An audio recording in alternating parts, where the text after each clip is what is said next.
Muy buenas tardes a todos y todas para la Escuela de Ciencia Política de la Universidad de San Carlos de Guatemala.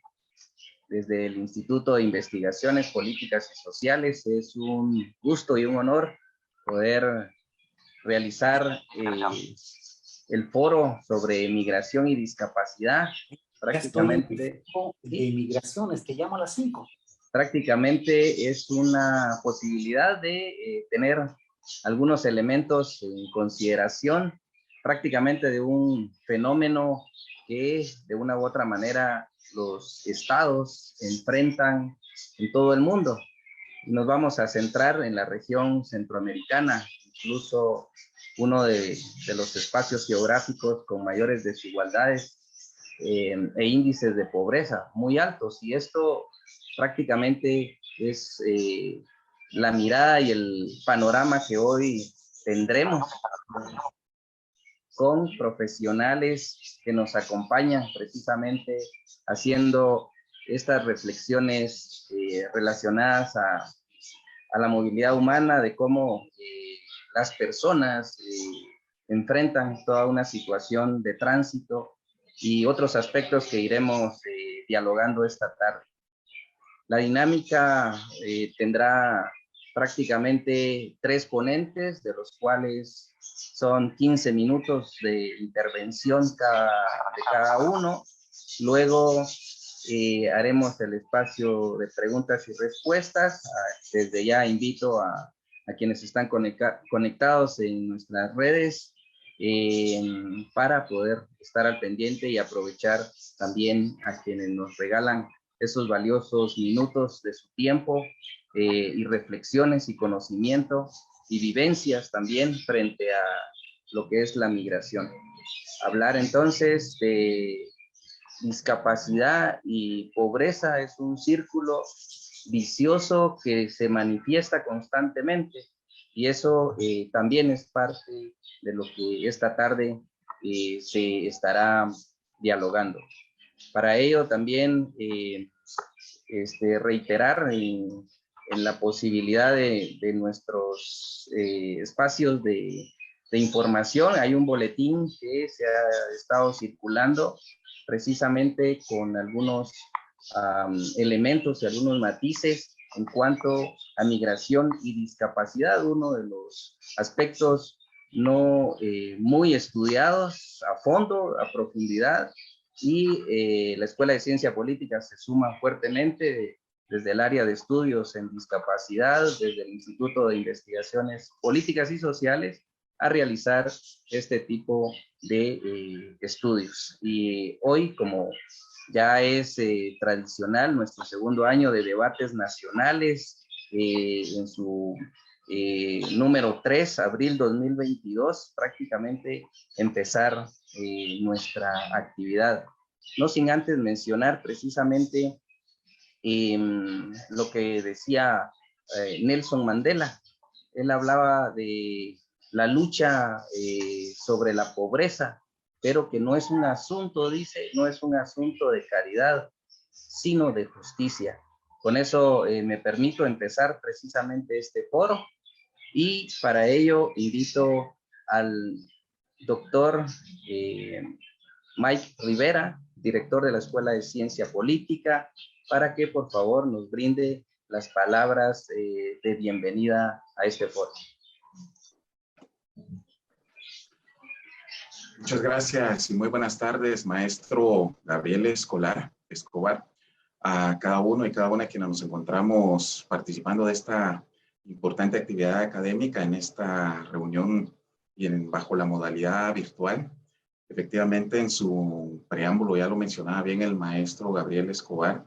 Este forma parte de una serie de temáticas que se han venido abordando desde la Escuela de Ciencia Política, asumiendo la responsabilidad grande que tenemos como universidad pública y única que hay en el país para abordar diferentes temáticas. Si bien es cierto, abordamos todos aquellos temas vinculados a la coyuntura nacional, política, social e internacional que nos compete a los guatemaltecos, también nos hemos destacado por abordar otro tipo de temáticas que de alguna u otra manera pues se han venido relevando por atender quizá los problemas coyunturales prioritarios, pero que sin embargo para nosotros es un compromiso grande de la Escuela de Ciencia Política abordar diferentes temas.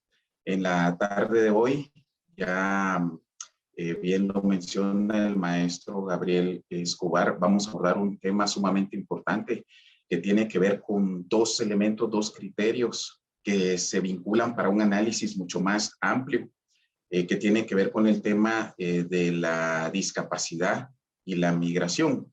Y pues para ello tenemos a los invitados especiales que con su conocimiento y trayectoria nos darán aportes relevantes en relación a este tema. De esa cuenta quiero agradecerle a todo el Instituto de Investigaciones Políticas y Sociales de la Escuela de Ciencia Política por permitir el desarrollo de este tipo de actividades, en especial al área de estudios de discapacidad que tiene a bien dirigir el maestro Gabriel Escobar y a todo el equipo que está detrás apoyando este tipo de iniciativas. En ese sentido, pues también darle la bienvenida y agradecerle por ese respaldo y ese apoyo reciente que tenemos por parte del doctor Cristian Calderón Cedillos, quien es el actual director del Instituto de Investigaciones. De igual manera, por los importantes aportes que nos ha dejado el maestro Carlos Freddy Ochoa, en donde quiera que se encuentre y siguiendo esta transmisión, seguramente también hacia él, nuestro fraternal y cordial saludo. Quiero darle la más atenta y cordial bienvenida a todos los estudiantes, a toda la comunidad estudiantil, conformada en quienes se forman en la disciplina de Sociología, Relaciones Internacionales y Ciencia Política de nuestra unidad académica, asimismo a quienes nos siguen de otras unidades académicas, también de la Universidad de San Carlos de Guatemala, de otras universidades y quienes se encuentran en todos aquellos espacios en donde hay decisiones de carácter político, social, en materia de políticas públicas y políticas sociales también, y que le dan seguimiento a las actividades que hacemos desde la Escuela de Ciencia Política. Para ustedes nuestro atento y cordial saludo. Por supuesto, a quienes también nos han seguido en todas nuestras actividades fuera de las fronteras, tanto a nivel centroamericano, en Norteamérica, en Sudamérica y en Europa también. Muchísimas gracias por ese acompañamiento que hacen a las actividades de la Escuela de Ciencia Política. Por supuesto, también a los investigadores, profesores, docentes que se suman a esta actividad, tanto la Escuela de Ciencia Política como quienes también pertenecen a otras áreas de investigación y áreas de estudio. Quiero aprovechar también para darle el cordial agradecimiento a los disertantes que tendremos la tarde de hoy. En ese sentido, manifiesto especial agradecimiento a los tres ponentes, que son los verdaderos conocedores y protagonistas de esta temática que vamos a bien abordar la tarde del día de hoy. Y en ese sentido, pues el agradecimiento al doctor Caril Alonso, que quienes hemos estado en el ámbito y en el espacio del conocimiento de las ciencias sociales, de las políticas públicas, de las políticas sociales, de la administración pública. Bien sabemos que es uno de los grandes conocedores en esta materia a nivel centroamericano, que ha dedicado buena parte de su vida no solo al aporte profesional, sino que también al aporte académico. Así es de que muchísimas gracias, doctor Caril Alonso, por haber aceptado la invitación a este importante debate de análisis y discusión tan sano para la sociedad guatemalteca. De igual manera a la investigadora y maestra egresada de nuestra casa de estudios en nuestra unidad académica, a la maestra Wendy Mancilla. Muchísimas gracias también, maestra, por haber aceptado esa participación. Sabemos también de sus importantes aportes y su trayectoria en el área docente y especialmente en el área de investigación, y sabremos que también tendrá aportes sumamente relevantes por trasladarnos la tarde de hoy. Y por supuesto también ese cordial agradecimiento, ¿verdad?, a alguien a quien hemos seguido su trayectoria y sabemos que también tiene sobrados elementos para abordar estas temáticas, ¿verdad?, por su biografía, por ese conocimiento que tiene no solo del país, sino que también porque al final de cuentas le tocó que vivir en su momento no solo el conflicto armado interno, le tocó que salir del país cuando estaba muy joven y que se ha colocado como una referencia importante a nivel nacional. Doctor Marcos Santil, muchísimas gracias también por haber aceptado la invitación. Así es de que, sin más, le damos la bienvenida y la más atenta, cordial bienvenida a todos los participantes, a quienes estamos en esta sala y por supuesto a quienes nos siguen en las diferentes redes sociales. Muy buenas tardes. Muchísimas gracias, señor director. Realmente vamos a tener un escenario virtual enriquecedor que nos dé precisamente esa posibilidad de tener en cuenta elementos fundamentales para ir cambiando ciertas realidades y es parte de nuestro compromiso. Así que, estimada Blanqui, voy a solicitar que hagas la lectura de las hojas de vida de cada uno de ellos y solo para recordar, prácticamente empieza el doctor Antil, continúa la magíster Mancilla y finaliza el doctor Alonso. Cada uno tendrá 15 minutos de exposición y luego entramos al intercambio de preguntas y respuestas en este sentido. Así que muchísimas gracias. Blanqui, por favor. Muy buenas tardes a todos y todas. A continuación voy a dar lectura a la hoja de vida de cada uno de los disertantes, iniciando con el doctor Marcos Andrés Antil, que es maya canjobal, originario de la aldea Nancultac, Huehuetenango, Guatemala, proveniente de una familia campesina, jornaleros en fincas de café y algodón. Siendo aún niño, su familia se traslada por amenazas entre los grupos armados durante la etapa de la guerra interna, llegando a California, donde cursó estudios de nivel medio en Junior High y High School, trabajando en una fábrica de costuras y de jardinero. En el año 2000 se gradúa de licenciado en Ciencias de la Comunicación, diplomado en Comunicación y un certificado de diseño de imágenes en computación en la Universidad Estatal de Bakersfield, California. Ese mismo año obtiene su primer trabajo como desarrollador Java, integrando un sistema de manejo de contenidos digitales CMS en Day Software, una empresa suiza adquirida por Adobe en 2010.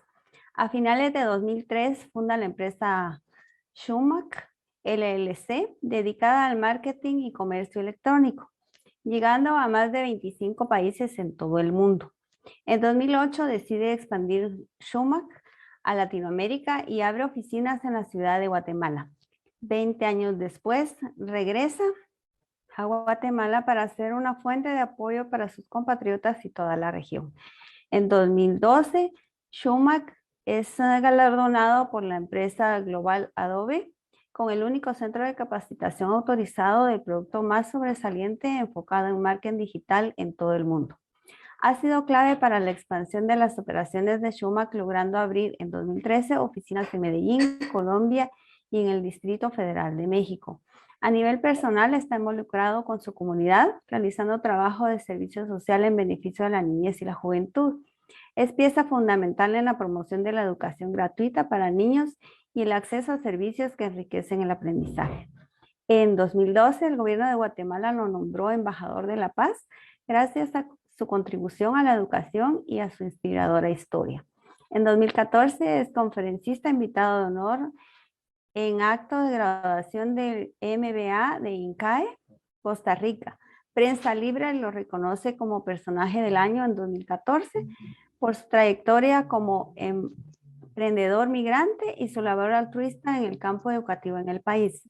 Ese mismo año es reconocido por la Asociación de Gerentes de Guatemala como el gerente del año en la categoría de creatividad e innovación. Desde principios de 2015 es columnista de Prensa Libre en el espacio Florescencia. En 2016 recibió el doctorado honoris causa en Tecnologías de la Información por parte de la Universidad Galileo de Guatemala. En 2017 el Consejo Empresarial de Guatemala lo nombró uno de los líderes del año 2016.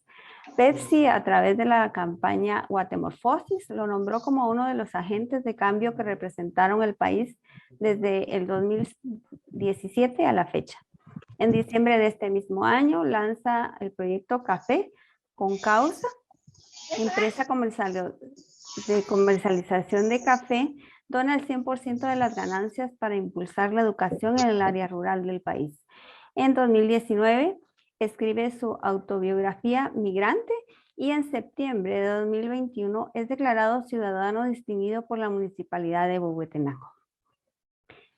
Y luego la maestra Wendy Beatriz Mancilla es licenciada en Relaciones Internacionales, egresada de la Escuela de Ciencia Política de la Universidad de San Carlos de Guatemala. Tiene estudios de especialización en investigación científica por la Escuela de Estudios de Posgrado de la Facultad de Ingeniería de esa misma casa de estudios y obtuvo el grado de maestra en Ciencias de Desarrollo y Cooperación Internacional por la Escuela de Trabajo Social de la USAC. Actualmente se encuentra desarrollando estudios de doctorado en investigación de las políticas públicas con el Instituto Nacional de Administración Pública. A nivel internacional ha cursado diplomados de especialización en derechos económicos, sociales y culturales y políticas públicas y de seguridad ciudadana avalados por la Universidad de Chile. Con una importante trayectoria profesional como coordinadora de programas, especialista y oficial senior, además de ser consultora en temas de juventud, prevención de la violencia, protección y migración para organismos nacionales e internacionales en zonas urbanas de alto riesgo en Guatemala.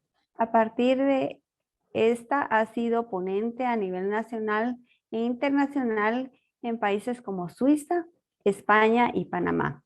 En los años de 2015 a 2017 laboró como investigadora y coordinadora de proyectos de investigación de la Dirección General de Investigación USAC y el Instituto de Investigaciones Políticas y Sociales IPS de la Escuela de Ciencia Política USAC y actualmente es coordinadora de investigación. En el 2015 participó en el proyecto de investigación Estudio Comparativo de los Imaginarios y Mecanismos Sociales y su incidencia en la generación de estrategias de prevención de la violencia juvenil 2015. En el siguiente año, como coordinadora del proyecto Construcción de las Identidades Juveniles en Espacios de Riesgo, y finalmente en el año 2017 coordinó el proyecto Factores de Cohesión de las Comunidades Migrantes de Jóvenes Centroamericanos del Triángulo Norte. Y a continuación la hoja de vida del doctor Karir Alonso Jiménez, guatemalteco, doctor en Política y Sociología por la Universidad de Salamanca, España. Tiene maestría en Dirección y Gestión Pública por la Universidad Carlos III de Madrid, España. Licenciado en Historia por la Universidad del Valle de Guatemala. Es profesor en Ciencias Sociales por la Universidad Francisco Marroquín de Guatemala. Es consultor en Políticas y Gestión Pública para entidades gubernamentales, no gubernamentales e internacionales. Entre otras, trabajó como BIF, Banco Mundial, PNUD, JICA, Japón, GIS Alemania, IBIS Dinamarca, Así es Guatemala, CGPLAN, Contraloría General de Cuentas. Actualmente es miembro del Comité Técnico Académico de JICA Guatemala, Japón, para proyectos de gobernabilidad local en Guatemala. Es docente de la Universidad de San Carlos de Guatemala, Instituto de Administración Pública INAP y Universidad Galileo, en programas académicos de maestría y doctorados. Es miembro del Comité Académico y docente del programa de doctorado en Políticas Públicas y Ciencias Empresariales en Guatemala, El Salvador, Costa Rica y Panamá, del Instituto Centroamericano de Administración Pública ICAP, con sede en Costa Rica. Fue director de la maestría en Políticas Públicas de la Facultad de Ciencias Políticas de la Universidad Rafael Andívar, docente de la Universidad del Valle y Universidad Francisco Marroquín. Ha sido profesor invitado por el Departamento de Geografía y Planificación Urbana en la Universidad de Buffalo, Nueva York. Es docente e investigador del Instituto Euro-Latinoamericano de Políticas Públicas y EPAL, con sede en México. Es columnista semanal en temas de Estado, Gobierno y Políticas Públicas.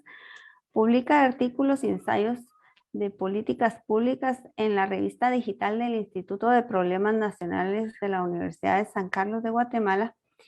Las publicaciones se encuentran registradas en la red mundial world.cat.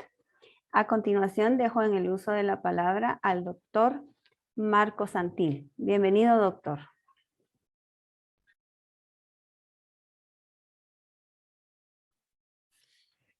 Muchísimas gracias a Blanca, muchísimas gracias a señor director, a Gabriel, muchas gracias, y sobre todo a la universidad, muchas gracias por la invitación. De verdad, estar en este panel virtual, pero tan reales, al lado de personas como Wendy y el doctor Carl, es un gran honor y es un gran privilegio. De verdad, espero poder compartir con ustedes y inclusive con quienes están viendo un buen café con causa, porque ya hace falta. Entonces, muchas gracias. Es un gran honor poder compartir este panel con ustedes y a cada una y cada uno que están con nosotros presentes, escuchándonos o viéndolos. Gracias por su tiempo. Espero que con nuestras humildes experiencias podamos compensar ese tiempo tan importante que nos están dedicando. Yo también quiero hacer un énfasis sobre realmente felicitar a la universidad por hablar de estos temas tan importantes que realmente no todos lo están hablando, pero también de que la universidad esté yendo un paso más adelante para poner ejemplo sobre cómo esta inclusividad puede lograrse. Una cosa es hablar de ello y otra cosa es hablar y accionar. Y yo creo que la casa de estudio más importante y realmente de más de 300 años, casi 400, en Latinoamérica, tiene todo el potencial en inglés le decimos to set the bars high, para que a otras instituciones pueden seguir. Entonces, muchísimas gracias por este atrevimiento y por hablar de este tema. En mi caso, yo lo que quisiera hoy exponer, pues ya que se habló mucho del bio, ahí está mucha de la historia. Quizás quiero hacer un poquito más el reconocimiento justamente a la parte del migrante o de la migración. Quiero hablar sobre 4 tipos de migración que existen. Existe la migración, bueno, la mayoría cuando hablamos de migración, especialmente en nuestro país, en Guatemala, cuando hablas de un migrante como yo, siempre pensamos del que se va al norte. Esto no es siempre el caso. Están los que migramos de una aldea para una cabecera municipal o departamental o inclusive de una de estas para la capital. Eso es una migración interna que suele pasar. También puede ser desplazamiento como la que pasó en la guerra que tuvimos sin sentido, donde pues quedaron más de 1 millón de personas desplazadas como consecuencia. Entonces está la migración interna y está la migración externa, que es como la que a mí me tocó también vivir. A mí y a mi familia nos tocó la migración interna y la migración externa. Y también está lo más importante, 2 tipos de migración, que es la migración forzada y la migración opcional. Lo que nosotros queremos es la migración opcional, porque la migración opcional es irse de un lugar a otro porque uno quiere, La migración forzada es la que le tocó a mi familia y a tantas familias internas y externas en las cuales uno sale para sobrevivir. La sobrevivencia es salir de un lugar para otro, para que no te mueras o para no estar más en pobreza o para por lo menos tratar de alcanzar alguna oportunidad, un sueño que tenés. Esa migración no la queremos y no es sostenible. Las consecuencias de ello, pues, que está pasando en nuestro país ahorita, la forzada externa, pues, sí tiene una gran consecuencia. El lado positivo que le podríamos decir, pues es que eso está manteniendo al país económicamente. El lado negativo es que no es sostenible. Esto es algo que cuesta mucho. De mi parte, como pues ejemplo, yo les puedo decir de que salir forzadamente de un lugar donde estaban mis maestros, donde estaban mis amigos, y dejarlos de un día a otro sin saber si uno va a regresar, eso genera mucho miedo. Eso genera muchísimo miedo, mucha incertidumbre. Y a mí me tocó salir cuando tenía 14 años. En ese momento, pues ya era una pequeño adulto, si se pudiera decir, pero sin poder comprender por qué yo tenía que dejar el lugar de donde soy, de donde nací forzadamente para poder acompañar a llegar con mis padres, porque entonces ellos ya habían regresado o ya estaban acá en Estados Unidos, porque a mi papá lo iban a matar en la Guerra Fría o en la guerra, la guerra civil realmente, o esa guerra interna que hubo en el país. Lo iban a matar por ser líder comunitario, por ser vicealcalde, ambos, todos los uniformados, los armados lo querían matar y él tuvo que salir. Entonces salió, se vino mi mamá, mis hermanos y de último me vine yo sin compañía de un padre, de un familiar, más que con personas a las que me recomendaron. Esa incertidumbre, seguramente el doctor lo va a tocar, o puede ser, esa incertidumbre realmente puede dejar grandes consecuencias en una persona. Joven, niño, adultas, no importa de qué edad, puede dejar grandes manchas, si se pudiera decir. Es difícil casi de superar. ¿Se puede superar? Claro que sí, todo se puede superar, pero esas son dificultades que a mí me tocó vivir saliendo de un lugar donde estaba cómodo. Yo siempre pongo un ejemplo. Y este ejemplo es como una planta que está apenas creciendo y está creciendo en una tierra fértil, su tierra donde la semilla se plantó y va levantándose. Y lo que pasa con la migración forzada es como agarrar esa planta, arrancarlo, sacudirlo de la raíz para que no quede nada de la tierra donde ya había crecido y pasarlo, transportarlo a otro lugar que es quizás del clima opuesto y esperar que en ese mismo lugar pueda seguir creciendo.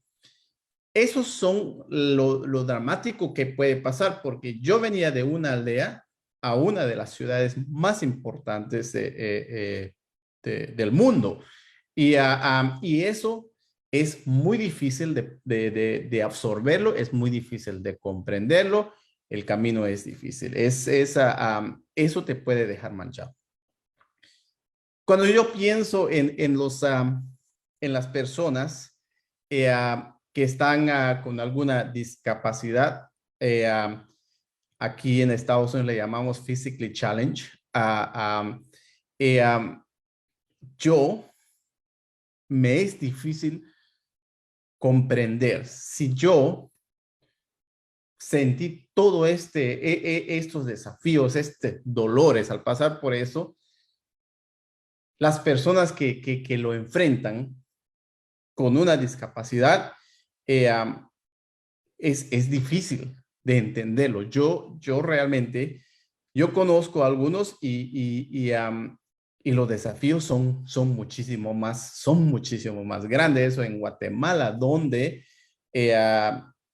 no hay, desde las casas de estudio inclusive, no hay esa inclusividad donde alguien puede llegar y pueda ser apoyado, conociendo estos desafíos que tienen, pero no reconociendo la fortaleza que existe detrás de cada persona, porque también conozco a personas con ciertos desafíos, pero son personas totalmente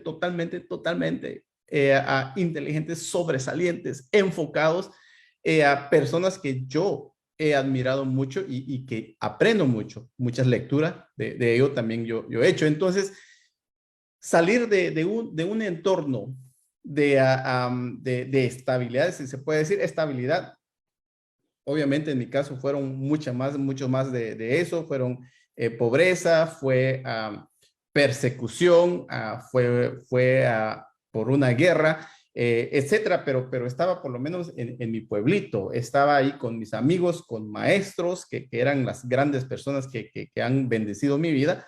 Saliendo de eso a otro lugar, ha sido difícil de sobrevivir.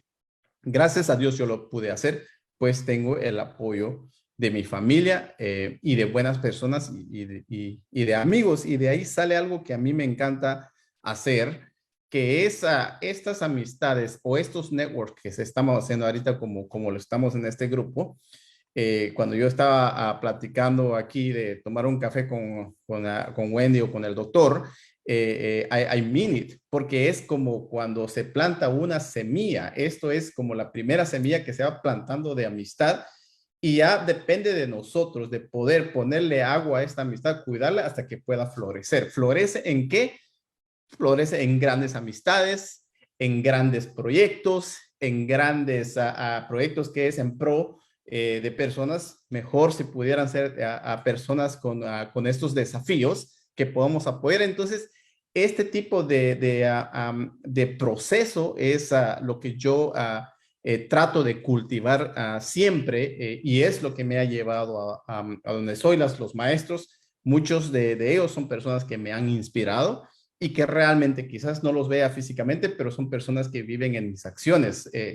Hasta pudiera decir que parte de las cosas que hago pues, son también legado de ellos, porque pues eso termina siendo los maestros que nos están escuchando, su legado somos nosotros y sin decirles, pero realmente la consecuencia de cómo salen los ciudadanos es mucho de ustedes. Estamos con nuestros maestros por mucho tiempo, claro, no dándole todo al maestro, porque está también la familia, pero el punto es de que sí, un maestro tiene mucho que ver en cómo un estudiante pueda salir, porque de ellos depende. A mí, cuando era joven, cuando era estudiante en Guatemala y en Estados Unidos, por todo lo que pasé, era quizás un estudiante no sobresaliente, hasta en cierto momento necio, pero los maestros nunca se dieron por vencido, siempre me apoyaban y me jalaron de eso, porque fácil es tirar la toalla y dejar que alguien ya no valga la pena. A mí no me pasó eso y eso fue lo que me cambió, porque fácil es en inglés, it's easy to give up en las personas, pero esto no me pasó a mí, gracias a Dios, he tenido ese apoyo.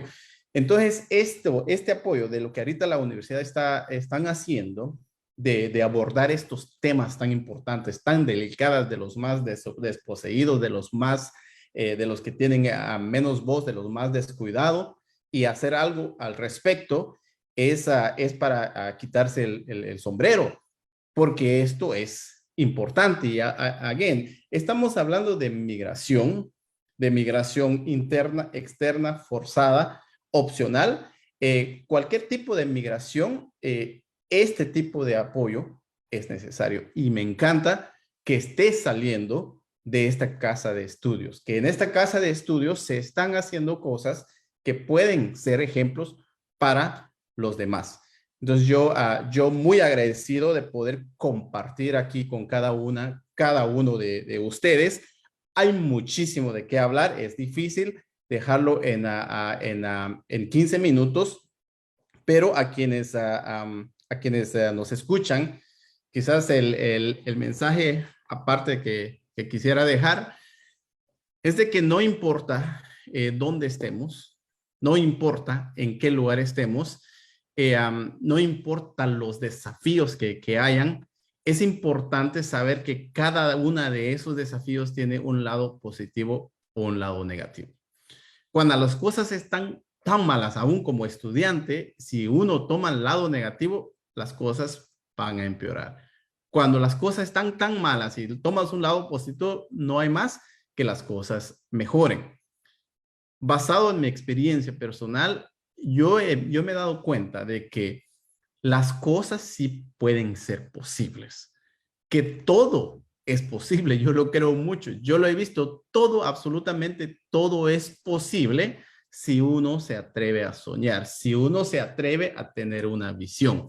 Y si acá el grupo, ahorita que tenemos del área de estudios de discapacidad, tiene una visión, tiene un sueño de poder abordar estos temas, pero accionar con ellos, esa es la misión que podemos ir y lo podemos lograr. Claro que sí se puede lograr, porque las personas queremos eso, las personas somos buenas y nosotros podemos apoyar para eso. Entonces, absolutamente nada es imposible y se vale soñar. No importa las condiciones que estamos, porque somos grandes personas creativas y tenemos un cerebro que siempre está caminando. Entonces, muchas gracias por la invitación y pues estaré aquí para las preguntas y también escuchando a los próximos exponentes, que para mí es un gran honor poder compartir con ustedes. Thank you very much and take it away, señor Gabriel Escobar. Muchísimas gracias, respetable doctor Antil. Y bueno, vamos a pasar a la ponencia de nuestra maestra Mancilla para continuar con el foro. Muchísimas gracias. Gracias, Gabriel. Gracias al instituto por permitirme volver. Como ya escucharon en mi hoja de vida, pues estuve varios años desarrollando experiencias de investigación ahí que fueron de verdad muy enriquecedoras para mí. Y pues quiero 15 minutos, como decía muy bien el doctor Antil, es tiempo corto para hablar de una problemática que es tan compleja. Quiero empezar diciendo que el enfoque mucho de mi ponencia va a estar en el tema del desarrollo humano, porque es esto en lo que me he estado formando en los últimos años. Y pues quiero dividir mi ponencia en dos. Por un lado, hablar de todo el tema del planteamiento del problema, combinando un poco mi experiencia como investigadora con mi experiencia como trabajadora en proyectos humanitarios y de cooperación internacional, y después delinear, digamos, algunos aspectos pendientes sobre los cuales podríamos a lo mejor trabajar incluso de forma conjunta. Quiero empezar reconociendo que las personas con discapacidad se enfrentan a muchos retos muy particulares. Actividades que para nosotros son parte de la vida cotidiana pueden significar para ellos situaciones muy complicadas. En parte porque en el país existe una falta de accesibilidad y una ausencia de programas, de apoyo, instituciones y de políticas que les permitan tener una vida independiente. Y es por ello que las personas con discapacidad dependen por mucho de sus cuidadores, sobre los cuales hablaré más adelante. Según el Comité de los Derechos de Personas con Discapacidad, que es un ente de Naciones Unidas, todos los años se examina cuáles son las respuestas de los estados a las necesidades que tienen estos grupos en particular. Y pues revisando estos informes que elaboran, me di cuenta que en Honduras, por ejemplo, se habla mucho de cómo las personas con discapacidad son blancos de las amenazas, de las extorsiones y de todo este tema que está en torno a los grupos armados, especialmente a las maras y las pandillas. En Guatemala, lo que dice el comité es que la discriminación contra las personas que viven con discapacidad es sistemática y simbólica. Esto quiere decir que son víctimas de explotación, de violencia y abuso, y que no existen en el país medidas de protección, de recuperación y de reparación. Como ya mencionó el doctor Antil, en torno a la migración, pues Guatemala es un país de origen, de retorno, de expulsión y de desplazamiento interno. Entonces, además de las dinámicas de las que hablaba el doctor, de la vivencia de las aldeas, de las comunidades que migran a las ciudades más grandes, también existe el tema de la violencia que obliga a las personas a desplazarse de un municipio, de una zona a otra. Y antes, cuando se hablaba de la migración, se decía que la principal raíz estaba en temas económicos. Actualmente se dice que la migración es un fenómeno multicausal y cada vez más está asociado con la violencia. En mi trabajo humanitario he tenido la oportunidad incluso de entrevistar a algunas personas que van en tránsito o algunas personas retornadas, y pues siempre me comentan cómo a raíz del de la extorsión, a raíz de este reclutamiento forzado por medio de ciertos grupos armados, ellos tienen que abandonar incluso a sus familias, sus comunidades, todas sus pertenencias y huir a otros países. Y entonces es común escuchar que para ellos no es posible regresar a su país. Es una acción de protección frente a la vida y dejan atrás incluso muchas veces a sus familias. Y esta es una situación que pareciera que no tiene una atención debida ni de parte del Estado ni de parte de la sociedad. Recordemos que los migrantes son personas que van en silencio, no desean ser identificadas, muchas veces no desean ni siquiera brindar sus datos, ¿verdad? Entonces, esto también los pone en una situación de desprotección muy específica. He encontrado muchos casos en este trabajo también en los que las personas han desaparecido en el tránsito migratorio y al no dar ningún dato o incluso mentir sobre su identidad, esto los pone en mayor riesgo. No existen datos sobre los migrantes y tampoco existen datos sobre el número de personas que viven en discapacidad en el mundo y mucho menos en Guatemala, donde no estamos acostumbrados a este tipo de producción estadística. Y entonces la Organización Mundial de la Salud menciona que ellos calculan que en el mundo un 15% de las personas que habitan en él viven con discapacidad. Entonces imaginemos en Guatemala un 15% de la población enfrentándose a estos retos. Y ahí es relevante entonces un tipo de análisis que nosotros le llamamos interseccional, que se utiliza mucho en la investigación, pero también sirve como un instrumento muy válido en el tema de la construcción de las políticas. Lo que dice esta herramienta de análisis es que hay ciertas desigualdades sistémicas que se configuran a través de la superposición de ciertos factores que están relacionados con el poder. Entonces, el género, la etnia, la clase social, son parte de estos factores que se van combinando y que tienen entonces ciertas situaciones que pueden considerarse desventajas o pueden considerarse privilegios. En juventud, que es mucho de lo que yo he trabajado en mi etapa de investigador, se habla mucho de que no existe una sola juventud, sino más bien son juventudes porque cada uno de los grupos poblacionales que habitan en diferentes comunidades pensadas no solo como zonas geográficas, tienen características y necesidades diferenciadas. Entonces necesitan formas de abordaje también diferenciadas. Pero pensemos en una mujer joven que es menor de edad, según la ley, que además vive en una aldea de un municipio que está muy lejos del centro, que es donde se concentran todas las instituciones y los mecanismos de atención. Entonces, esta mujer además habla un idioma, por ejemplo, mam. Todos estos factores al combinarse le hacen tener entonces menos acceso a los servicios, porque la institucionalidad no está lista para responder a sus propias necesidades. Y entonces, nuevamente, este ejercicio de poder se va haciendo mucho más evidente. Por otro lado, les decía que las causas de la migración ahora son como más amplias, ¿verdad? Y se habla mucho también de la falta de oportunidades y la falta de acceso a los servicios. Entonces, la violencia, la corrupción incluso se ha mencionado que es un factor que desencadena por mucho la migración, que la va estimulando, ¿verdad? Y no tener estos datos, el no tener este conocimiento, también no ayuda a que se tengan programas que aborden las causas estructurales de la migración. Como comentaba el doctor Antil, una de las que se consideran primeras oleadas en temas de migración es justamente el conflicto armado interno. Y ahora hay incluso una causa de la migración que tiene que ver con la reunificación familiar.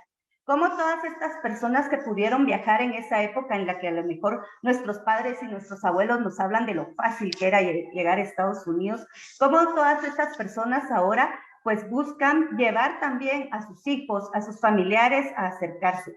Y se habla mucho entonces de las comunidades espejo. Como en ciertos estados de los Estados Unidos, como Missouri, hay comunidades de personas que van, por ejemplo, de Cabricán en Quetzaltenango, y que van reproduciendo toda su cultura, toda su identidad, todas sus costumbres en estas comunidades. Entonces, esto hace que se vayan como reconfigurando también la identidad, que se vaya reconfigurando este concepto de comunidad y que surge entonces un concepto que ahora está muy vigente y sobre el cual investigamos mi equipo y yo hace unos años, que son las comunidades transnacionales.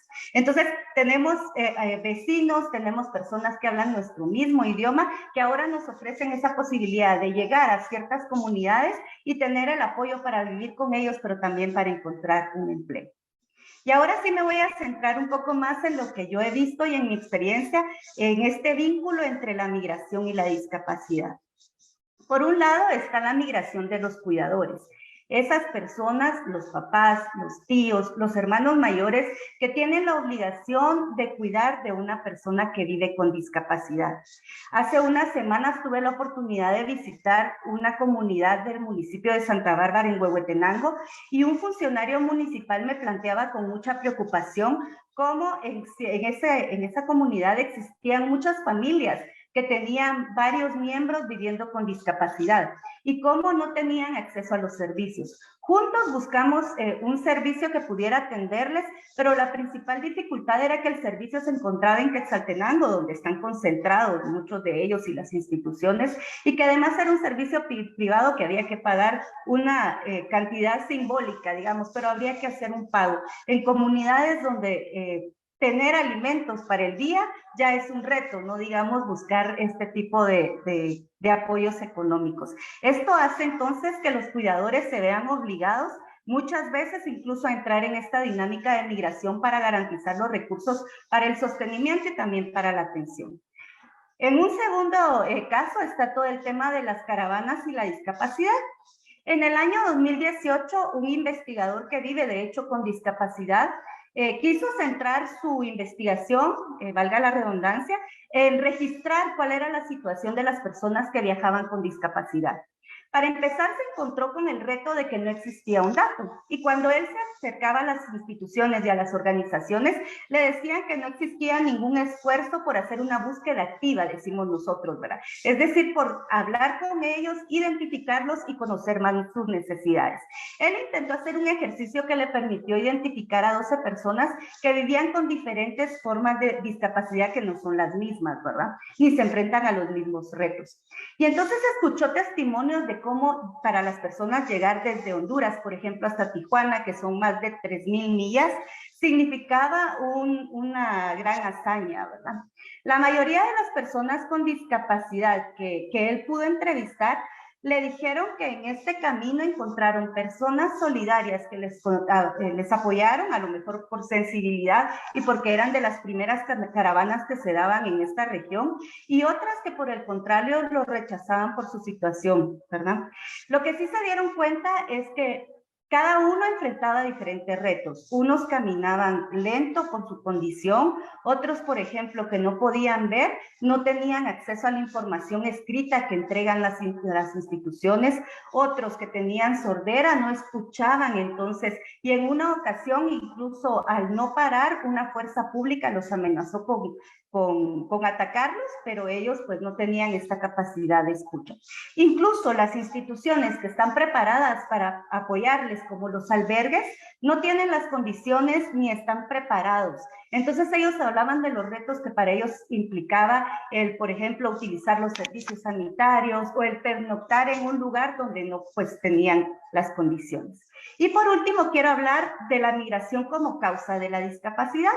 Pues muchos de nosotros hemos oído los testimonios de hombres y mujeres que han caído de los trenes y que resultado de ello han sido víctimas de una mutilación. Han perdido una pierna, han perdido un brazo y regresan entonces como retornados a su país de origen con una condición todavía más grave por este tema. Otros son los accidentes que últimamente hemos escuchado como camiones, como lugares donde llevan a los migrantes han tenido fuertes accidentes donde han muerto personas, pero también donde han quedado gravemente heridas. Y por último, como resultado de la ansiedad, de los desórdenes de pánico y de estrés postraumático, también se han registrado casos de personas que quedan en una situación de discapacidad más psicosocial o psicológica y que también afectan a su desarrollo. Entonces podemos ver que existen como 3 situaciones diferenciadas que al final están relacionando ambas variables. Y en este marco, ¿qué podríamos hacer? Primero, reconocer que la discapacidad es un asunto que tiene que ver transversalmente con el desarrollo humano. Los objetivos de desarrollo sostenible que buscan la equidad y la igualdad, pues también se enfocan entonces en que haya acceso a la educación para todos, trabajo decente, que también es un gran reto para las personas con discapacidad, pero sobre todo el objetivo número 10 que habla sobre la reducción a la igualdad. Y entonces, ¿qué podemos hacer? Primero, podemos hacer lo que estamos haciendo hoy, dialogar sobre el tema, desarrollar estudios. Como investigadores debemos de también comprometernos a desarrollar este tipo de estudios que son complejos, pero que también son necesarios. Crear políticas y crear programas de atención necesitan basarse en evidencia, y la evidencia lo da los datos y el conocimiento que se tiene de la realidad. Por otro lado, está el tema de fortalecer la institucionalidad y las políticas públicas. Cuando pensamos en las instituciones como CONADI, por ejemplo, que a nivel guatemalteco está encargada de la atención a la discapacidad, nos damos cuenta que existen muy pocos mecanismos y que lo poco que existe cada vez tiene menos apoyo, menos presupuesto. Entonces necesitamos visibilizar el problema para crear mejores mecanismos de atención. Y pues yo creo que al final debemos reconocer que la migración es un derecho. Y como derecho todos podemos hacer libre ejercicio de él. Pero es una responsabilidad también colectiva que la migración se dé de forma segura. Y es a eso hacia lo que debemos entonces todos apuntarle. Y en todo caso, casarnos con ese principio de los objetivos de desarrollo, ¿verdad? Que es no dejar a nadie atrás. Entonces, como personas, como investigadores, debemos también, y bueno, yo como trabajadora también de cooperación humanitaria, debemos comprometernos con ese no dejar a nadie atrás. Lo dejaría entonces por ahí. Les agradezco muchísimo su atención. De verdad, doctora Antil, lamento mucho no conocerle en persona porque seguro le hubiera pedido un autógrafo, y al doctor Caril también compartir este espacio porque es mi maestro en el doctorado. Así que, Gabriel, muchas gracias por la invitación y el tiempo. Muchísimas gracias, interesantes aportes. Así que damos paso a doctor Caril Alonso. Por favor, estimado doctor, para mí también es un honor ser su estudiante en el doctorado de investigaciones políticas y de investigación de políticas. Así que bienvenido, muchísimas gracias.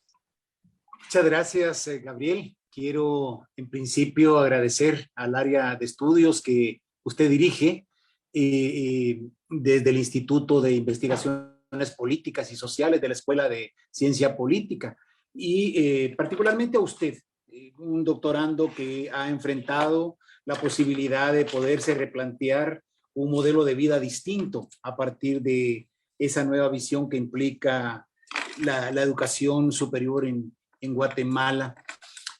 Para mí, y lo digo con toda esta sinceridad y con la humildad en la distancia, quiero saludar al doctor Andrés Santil, a quien le leo, le sigo, y que de alguna manera seguramente soy parte de estos ciudadanos a esta edad que empezamos a resentirnos por la ausencia de líderes que tengan la capacidad de podernos plantear pues estos nuevos escenarios. Así que, doctor, por supuesto acepto ese café y espero que podamos, ya sea aquí o donde usted reside ahora, poderlo compartir y seguir esta discusión. Y quiero agradecer también a la maestra Wendy Mancilla, con quien compartimos, por ser colega académica, estos estudios de políticas públicas. Es un grato gusto, maestra, es un grato gusto.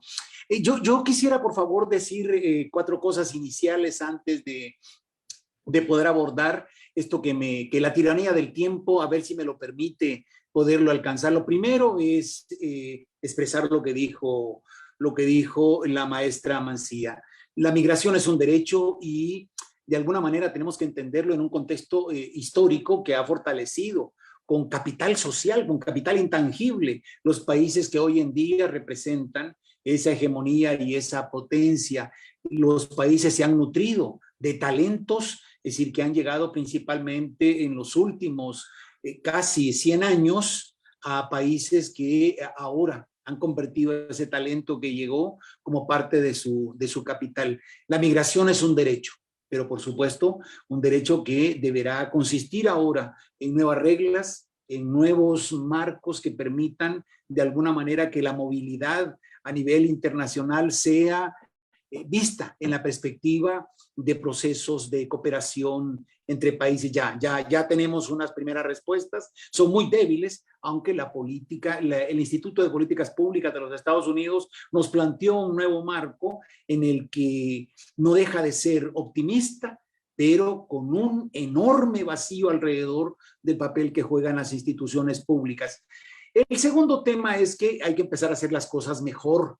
Ese es el segundo tema que quiero por favor explicar. Es decir, no se puede hablar en términos generales de la tragedia de las migraciones, sino es a partir del rol institucional que de alguna manera está marcado por la calidad de las políticas públicas. Hoy tenemos 69 políticas públicas en diferentes ámbitos de país. La cartelera es muy grande, pero sin ningún vínculo real para anclar procesos que puedan de alguna manera ser determinantes. Lo tercero es que para hablar de migración tenemos que hablar del contexto de lo que ha sido la historia política de Guatemala, que está regada de una humedad todavía muy cercana a las historias recientes, tal como el doctor Antil lo mencionó ahora. Eso significa entonces que una vez que podamos entender lo que significa la historia, podamos comprender qué es lo que ocurre,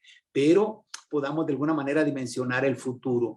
Lo cuarto que quiero mencionar es que abordar la migración desde la perspectiva de la discapacidad tiene que ver fundamentalmente con una tragedia que queda oculta a los ojos de la prensa, de los medios, y si no es por estos esfuerzos que nos permiten situarlo, pues resulta de alguna manera poco analizado y abordado, hasta invisibilizado en materia de políticas públicas institucionales, por una razón que ahora voy a mencionar. Lo único que hemos tenido muy de cerca son los trabajos que ha estado haciendo la OIM, algún esfuerzo que Flaxo nos ha aportado en esta línea, pero quien más ha hecho esfuerzos en esta área de discapacidad ha sido el ACNUR con el informe del 2021, donde a pesar de que fue un estudio hecho en línea y una breve encuesta, no deja de ser representativa por la forma como fue segmentada y resulta dramática, dado que todos los que fueron sometidos a este proceso de entrevistas en línea, dieron un dato que a mí me alarmó, es decir, casi el 63% de los que fueron entrevistados hablaban que hay una especie de efectos de discapacidad física, es decir, tan alto como el 63%, e inclusive estaban hablando que gran parte de los procesos de desarrollo cognitivo, intelectual como le llama ACNUR, y auditivo, casi alcanzan el 14%, y esto de alguna manera está determinado, es decir, en una preocupación que hasta ahora no hemos analizado y que valdrá incorporar como parte de estos debates.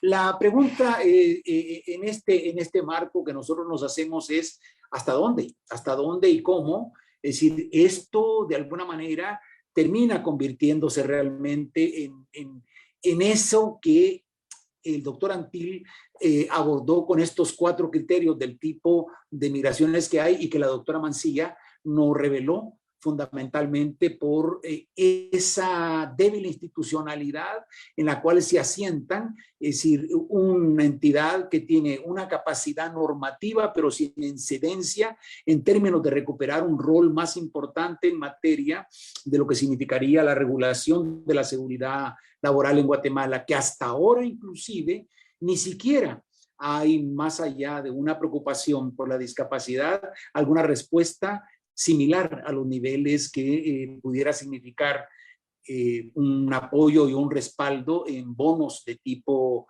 económico para que puedan subsistir las familias. El relacionar discapacidad con migración, hay algo de lo que mencionó la doctora Mancilla que quisiera yo repetirlo, y es que el dramatismo de la discapacidad está en aquellos que se alientan a una aventura de esta naturaleza, pero más está en ese ciudadano que queda marginado, excluido y sobre todo abandonado en unas condiciones en las que su derecho a la vida queda sometida a riesgos que hasta ahora Es la primera vez que escucho a alguien como la maestra Mancilla que lo menciona y que merece esto que se ha discutido en el marco no solamente de lo que significa el golpe moral de saber que hay gente que hoy, este día, pueda quedar en estados trágicos, sino que adicionalmente no tenemos una respuesta de carácter institucional. Yo quisiera mencionar desde ese contexto dos grandes variables hoy en el presente, que no podemos dejarlas de mencionar por la forma como quiero plantear esta breve exposición. Lo primero es el informe que entregó en esa declaración final el Fondo Monetario Internacional, en esta consulta del artículo número 4 que tiene que ver con la vigilancia que hace el fondo a los países en el mundo.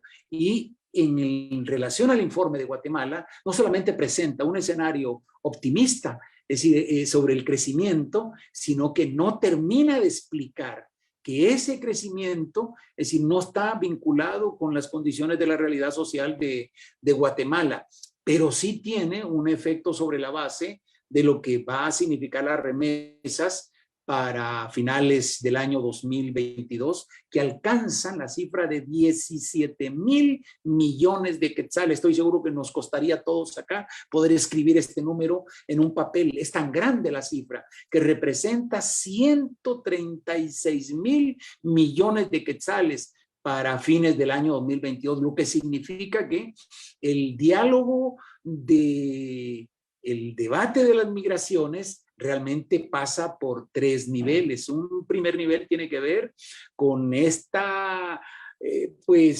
cantidad que de alguna manera vino a suplir las respuestas al crecimiento real que este país no brindó en términos de la matriz económica y productiva, dado que esos 17,000 millones son no solamente mayores a los porcentajes de la exportación, sino que adicionalmente alcanzan pues una cifra que supera el presupuesto nacional para fines de este año.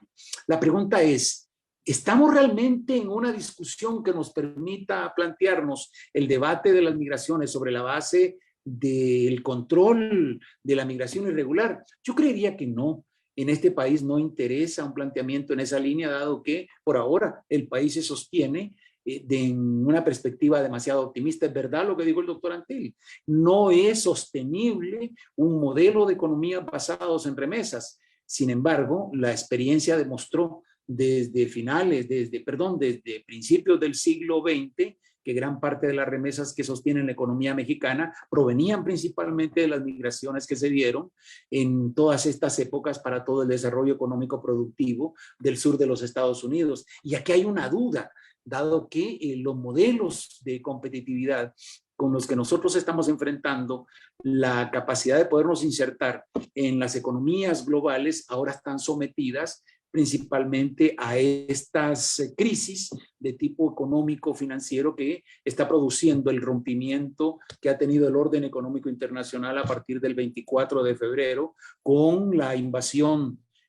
porque esto no es una guerra, esto es una invasión y una agresión de carácter internacional por parte de una potencia a un país del mundo occidental que va a producir unos efectos que eventualmente tendrán algún efecto con nosotros. Ahora, tenemos un problema. Hay una reunión que se está promoviendo desde los Estados Unidos para el diálogo de las Américas en junio próximo. Eso va a implicar una nueva política principalmente basada en la capacidad que los países puedan asumir en relación a una respuesta que tenga que ver sobre tres direcciones, que aunque se hable como justificación de migración, lo que se va a buscar principalmente es una reconstrucción del rol que pueda tener la institucionalidad pública a partir de los gobiernos y las respuestas en relación a la creación de bienes públicos que sean capaces de poder por lo menos mantener una población más estimulada en este país y no necesariamente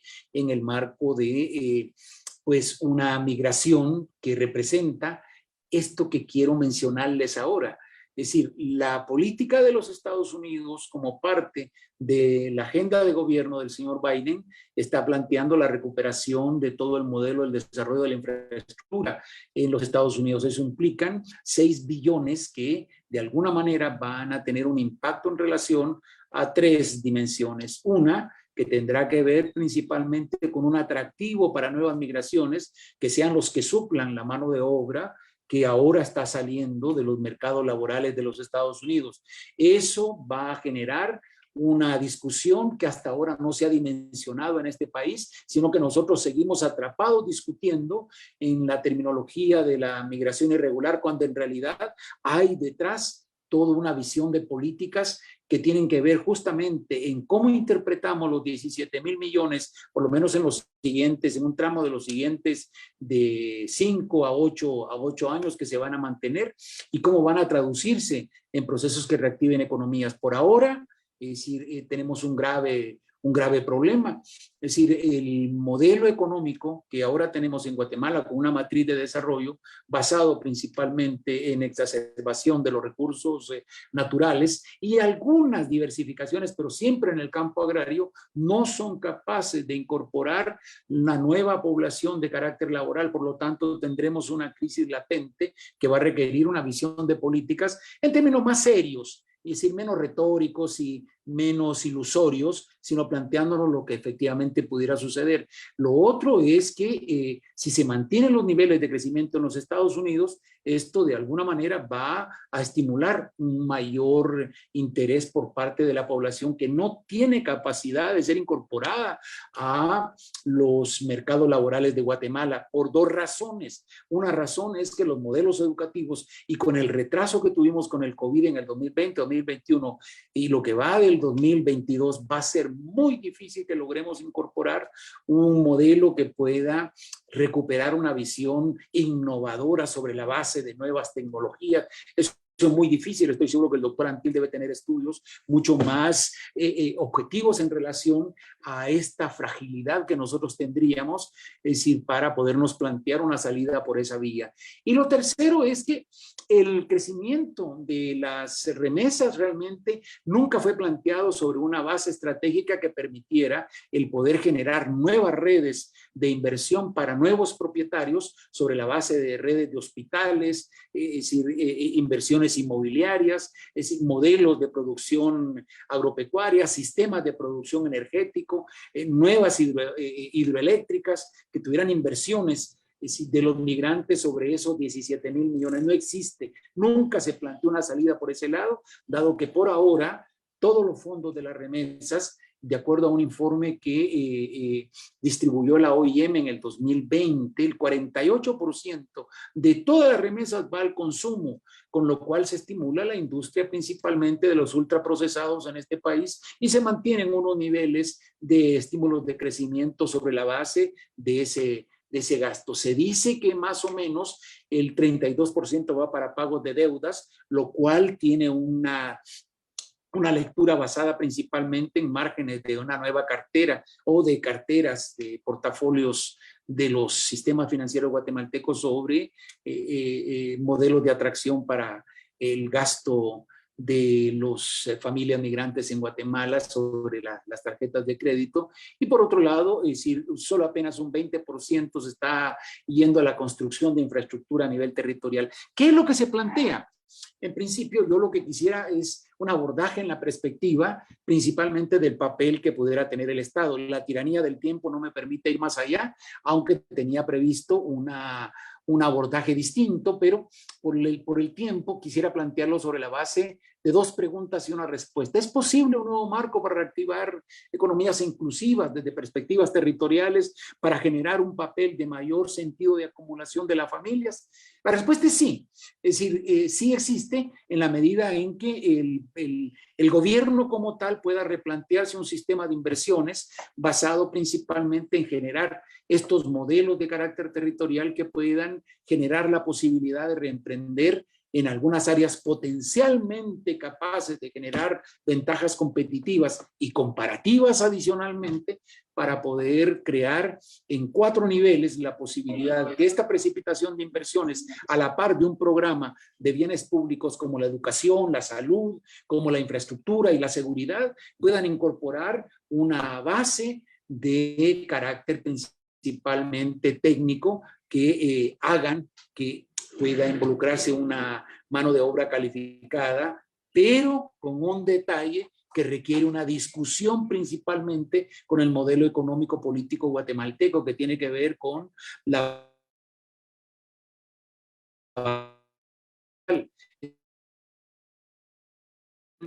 es que si una familia empezó con un estímulo a la economía nacional, es decir, el problema es que el salario mínimo requeriría que por lo menos 5 miembros de su familia puedan trabajar con ese salario mínimo, con lo cual tendrían 15,000 quetzales al año, perdón, al mes, con lo cual podrían, después de casi aproximadamente 225 años, poder tener un monto de inversión para poder adquirir una propiedad. Y aquí tenemos un problema entonces. Si no discutimos cómo nos planteamos el modelo de despegues económicos sobre la base de sistemas de inversión que mejoren la capacidad de la acumulación de los campesinos en el área rural, tendremos un primer gran obstáculo.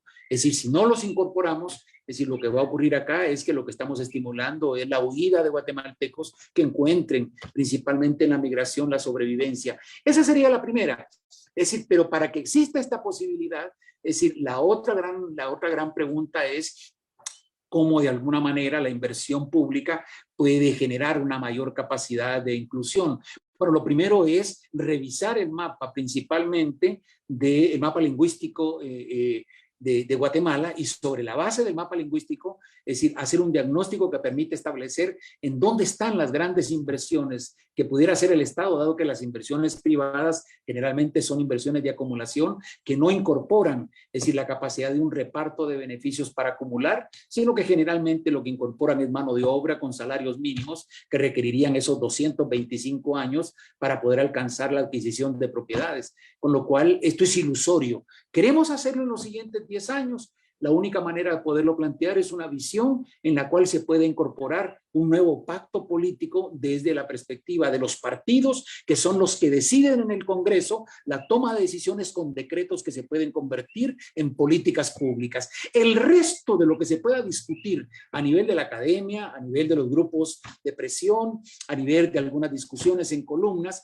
no es más que una digresión retórica que aporta las ilusiones. Pero si no hay un papel de decisión política alrededor de decisiones que se tengan que tomar en el Congreso de la República, no tendremos ninguna capacidad de respuesta que tenga la capacidad principalmente de incidir en una mejora para poder enfrentar la posibilidad que tanto los migrantes que ahora envían remesas puedan encontrar una salida a nuevas inversiones que les permita acumular, sino que adicionalmente los que están aquí puedan encontrar una oportunidad para poderlo hacer. En conclusión, ¿cómo poder aumentar entonces este papel de inversiones de capital para que puedan llegar a la inversión de capital también? Bueno, lo primero que tendríamos que hacer es replantear una discusión sobre el modelo de inversiones que ahora está teniendo el gobierno y la administración pública, principalmente en áreas prioritarias en las cuales se puede generar no solamente la capacidad de incorporar a organizaciones de carácter comunitario, sino también a emprender todo un modelo de organizaciones productivas para que los beneficios de una inversión de esa naturaleza tiendan a generar acumulación. De otra forma nos vamos a equivocar con cantos de sirena, generando pequeños proyectitos que en la medida en que aumentan o que recogen las tradiciones, se pueden ir replanteando una visión de carácter social que sostenga, es decir, románticamente una recuperación de carácter comunitario. Sin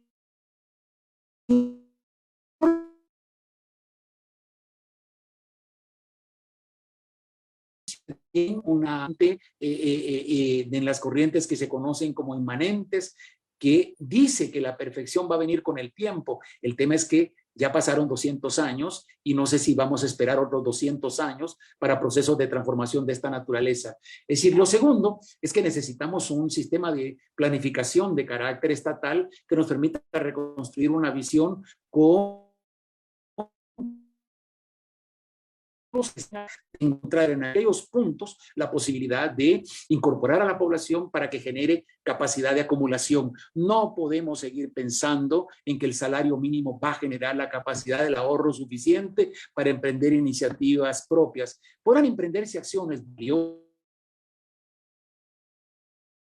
valor como es decir, todo aquello que tenga que ver con la artesanía que nos identifica, pero eso es de alguna manera una fórmula de poder planear, se hacen estas grandes inversiones en infraestructura que pertenecen a grandes conglomerados empresariales que lo único que hacen es que para que esto se logre se paguen salarios mínimos. Si no nos planteamos una salida alrededor de una propuesta más integral y seguimos separando la discusión de la migración sobre la base de qué es lo que la hace irregular, qué es lo que se necesita para poder mejorar su condición, si no empezamos a discutir visiones de carácter estatal en una perspectiva de más largo plazo, lo que tendremos son ilusiones que puedan quedarse justamente en sueños. Y Calderón de la Barca, que algunos de ustedes leyeron en la universidad, decía eso: los sueños son.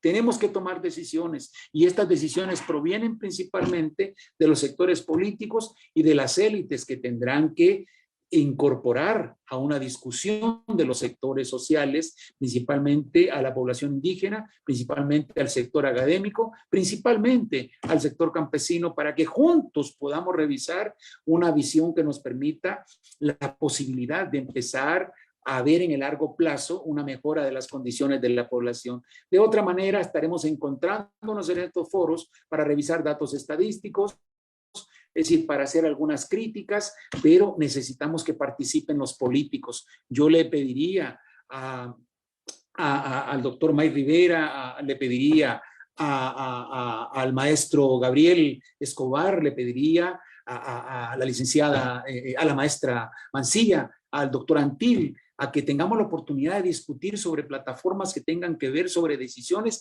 estrictamente políticas que pasen por decisiones de Congreso para que se conviertan en políticas públicas viables que respondan a la capacidad de poder responder a esa mejora de la condición y calidad de vida del guatemalteco. Y eso pasa por revisar todos los programas de carácter institucional. Alguien podrá creer que estoy exagerando en la posibilidad de encontrar una solución de corto plazo. La única manera que tenemos es ver el país en su conjunto y en la perspectiva de su viabilidad y plantearnos espacios de corto plazo que nos permitan darle respuesta a una condición tan humana como la condición de la migración, que presenta expectativas que puedan ser optimistas por un lado o que puedan ser pesimistas por el otro, pero por ahora representan 17,000 millones de dólares que están siendo canalizados para estimular el crecimiento de un sector que hasta ahora no ha tenido la posibilidad de generar un proceso de mayor equidad en un contexto social que está demandando mayor compromiso, es decir, y mayor certeza en las decisiones que se puedan tomar. Lamento mucho que la tiranía del tiempo nos reduzca esta fase, pero seguramente en las preguntas y repreguntas podremos de alguna manera intercambiar puntos de vista que nos ayuden a ir encontrando, en principio, no las soluciones, porque la universidad no tiene soluciones. El estudio universitario lo que tiene son metodologías para que cada vez nos acerquemos dentro de una matemática mucha más cercana a la certeza, a que se puedan alcanzar resultados por muy pequeños que sean, pero que puedan de alguna manera ir vinculados a una mejora de la condición de la ciudadanía en general. Muchas gracias a ustedes y espero la próxima vez que tengamos la oportunidad de seguir discutiendo este tema en términos de política pública. Y sí, doctor Antil, acepto el reto de poder tomarnos ese café y de poder discutir sobre estas perspectivas que nos ayuden a ir contribuyendo. Su mirada desde allá puede ayudarnos a hacernos entender a nosotros también aquí que una primera salida tiene que ver con decisiones que se puedan tomar en la 9ª calle y 9ª avenida, en donde los partidos políticos tengan que asumir un compromiso real con este país. Y si no lo asumen, pues entonces invitemos a que se organice la población y que participe, de manera que podamos encontrar salidas más de carácter estatal y no necesariamente en pequeños programitas que ayudan, que por supuesto ayudan, pero que no resuelven la integralidad del problema. Muchas gracias. Doctor Alonso, muchísimas gracias por sus reflexiones, en efecto, muy profundas, así que es parte del desafío y reto que deja para el área de estudios en discapacidad, así que bueno, muchísimas gracias. Vamos a pasar precisamente a ese intercambio de preguntas y respuestas.